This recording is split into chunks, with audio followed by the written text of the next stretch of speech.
আসসালামু আলাইকুম, welcome to মেরিনাস কিচেনে। ইউটিউব হলে মেরিনা ডাফরাস কিচেনে। কেউ যদি ইউটিউব থেকে দেখে থাকেন অবশ্যই সাবস্ক্রাইব করে দেওয়ার অনুরোধ রইল, আর পেজ থেকে দেখলে অবশ্যই ফলো করে দেওয়ার অনুরোধ রইল। আর আমি প্রথম কমেন্ট বক্সে আমি লিঙ্ক দিয়ে দিব, আপনারা লিঙ্ক দিয়ে ঢুকে আমার ভিডিওগুলো দেখতে পারেন। আমি আজ বানাবো টক ঝাল আর ঝাল টক মিষ্টি আচার দুই প্রকার। আর দুই প্রকার আচার বানাতে আমি দুইভাবে আমটা কেটে নেব, একভাবে কেটে নেব কিউব কিউব করে, আর একটা কেটে নেব চার ফালা করে। আমি কিন্তু আগে থেকে আমগুলো ধুয়ে টিস্যু দিয়ে মুছে নিয়েছি। কেউ ভাববেন না যে আমগুলো আমি ধুইনি, কারণ আগে থেকে যদি আমগুলো না ধুই, আমের মধ্যে পানি থাকলে সে আচার কখনোই টিকবে না, নষ্ট হয়ে যাবে। এটা অবশ্যই মাথায় রাখতে হবে। আমগুলো আমার কাটা হয়ে গিয়েছে। এখন আমি হলুদ আর লবণ দিয়ে 2 ঘন্টা মেখে রেখে দেব। এর ভিতরে যে পানিগুলো আছে সে পানিগুলো যেন বের হয়ে যায়। দেখতে পাচ্ছেন আমি আমগুলো কিন্তু মাখিয়ে নিয়েছি। এখন আমি এই আমগুলো একটি নেটের মধ্যে আমগুলো 2 ঘন্টা ঢেকে রেখে দেব। আর ঢেকে রাখাটা কিন্তু জরুরি, তাহলে কালো দাগ বা কালো একটা কালচেটে কালার হবে না। এই যে 2 ঘন্টা পর আপনাদেরকে দেখাচ্ছি। এখন এই আমগুলো আমি একটি নেটের মধ্যে নিয়ে নেব।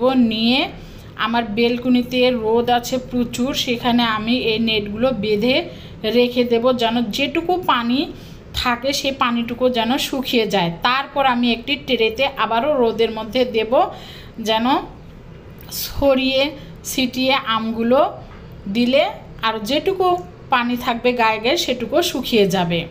আমার কিন্তু এই যে নেটের মধ্যে বাঁধানো হয়ে গিয়েছে। আমি অলরেডি আমার এই নেট থেকে আম বের করে আমি অলরেডি ট্রের মধ্যে দিয়ে দিয়েছি। চলেন এখন আচারটা বানাবো সেটা দেখিয়ে দিই। এখানে আমি খাঁটি সরিষার তেলটাই ব্যবহার করেছি। আচার বানানোর জন্য 2টি মশলা কিন্তু খুবই জরুরি, সেটা হচ্ছে রসুন আর পাঁচফোড়ন। আর এই রসুন না দিলে কিন্তু আচারের ঘ্রাণ কখনোই বের হবে না।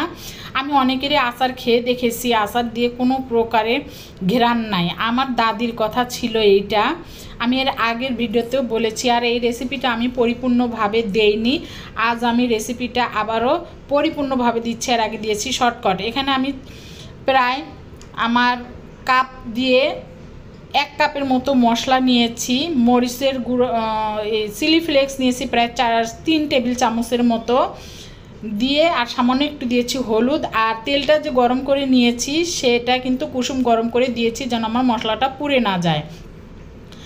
মশলা পুড়ে গেলে কিন্তু এই আচার তেতো লাগবে। আমগুলো দেখতে পাচ্ছেন ট্রেতে আমি শুকিয়ে নিয়েছি, সেখান থেকে আমি আমগুলো দিয়ে মাখিয়ে আবারও রোদের মধ্যে দিয়ে দিয়েছি। চলেন এখন 2য় নম্বর আচারটা বানিয়ে নিই। এখানে আমি তেল দিয়ে দিলাম এখানে 3-4টি শুকনা মরিচ। এই যে দেখতে পাচ্ছেন এই যে আমগুলো আমার ট্রেতে শুকিয়ে গিয়েছে। দিয়ে দিলাম এখানে পাঁচফোড়ন, 2টি তেজপাতা।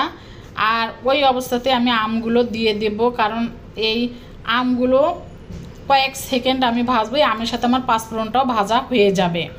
আর এখানে 5 টেবিল চামচের মতো আমি গুঁড়ো মশলা দিয়ে দিলাম। আর দিয়ে দিলাম চিলি ফ্লেক্স প্রায় 3 থেকে 4 টেবিল চামচ। আমি একটু মশলাটা এখানে বেশি ব্যবহার করছি।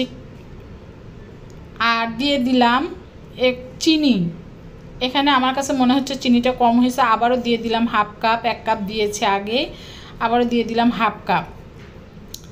দিয়ে আচারটা এখন বানিয়ে নেব। একটু মশলা বেশি দিয়েছি, কেননা এই মশলাটা মজবে তত খেতে টেস্ট হবে। আচারটা বানানো কিন্তু আমার এই আমগুলো অলরেডি কিন্তু শুকনো এবং পানি বের হয়ে যায়। এই আচার বেশি রান্না করা যাবে না, করলে গলে যাবে। আর এই যে দেখতে পাচ্ছেন আগের আচারগুলো মাখিয়ে আমি রোদেতে রেখেছিলাম, রোদ থেকে আমি ছায়ায় নিয়ে এসেছি ঠান্ডা হওয়ার জন্য। এখন আমি বয়মে ভরবো। আমি 2টা আচারই কিন্তু অলরেডি রোদে দিয়েছিলাম, দিয়ে ঠান্ডা করতে দিয়েছি এখন ছায়াতে। চলেন এখন আমি আচারগুলো বয়মে ভরে নেই। আমার দেখতে পাচ্ছেন আচারের লুক। আমার দাদি বলতো আচার বানাবো, আমার পাড়া প্রতিবেশী মানুষ আচারের ঘ্রাণে চলে আসবে আচার খাওয়ার জন্য। তো আমারও সেই অবস্থা। আমার 10তলা বিল্ডিংয়ের মানুষ আচার বানিয়েছে, ঘ্রাণে ম করছে আমার 10তলা বিল্ডিং পর্যন্ত। এখন এই যে বয়মে ভরে নিচ্ছি এই আচার। এটা তো মিষ্টি আচার, বাচ্চারা যেহেতু আমার ঘরে মেয়ে বাচ্চা আছে, আমার ঘরে বেশি দিন এই আচার থাকবে না, এই মিষ্টি আচার আগে শেষ হবে। আর যে ছালসহ আচারটা বানিয়েছি ওটা একটু মজতে সময় লাগবে, কারণ ওই আচার যত পুরাতন হয় তত খেতে মজা। আর আমার যে ঘরে মেয়ে বাচ্চা থাকে সেই ঘরে আচার বেশি থাকে না, আপনারা সেটা সবাই জানেন, কারণ মেয়ে বাচ্চারা প্রচুর আচার খায়।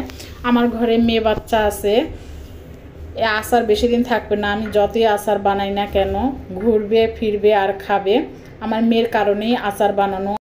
কাঁচা আমের সিজন আসতে থেকে মেয়ে পিছু পিছু একই কথা বারবার বলে, আম্মু আচার বানাও, আম্মু আচার বানাও, আম্মু আচার বানাও। এই কারণে ওর জন্য আচার বানাও। আর আচার বানিয়েছে অল্প করে। আমার এটা ছোট বয়মটা ছোট হয়ে গিয়েছে, বিশেষ করে মশলাজাতক যে আচারটা, এই আচারটা আমি বড় বয়মে ভরে আচারটা বেশি করে তেল দিয়ে আবারও আম এনে সামান্য একটু মশলা দিয়ে এই বড় বয়মের মধ্যে ঢুকিয়ে দেব, তাহলে আমার পরিশ্রমটা কম হবে। আর মশলা বানানোর রেসিপি কিন্তু আমার অলরেডি চ্যানেলে দেওয়া আছে, যারা দেখেননি অবশ্যই দেখে নেবেন।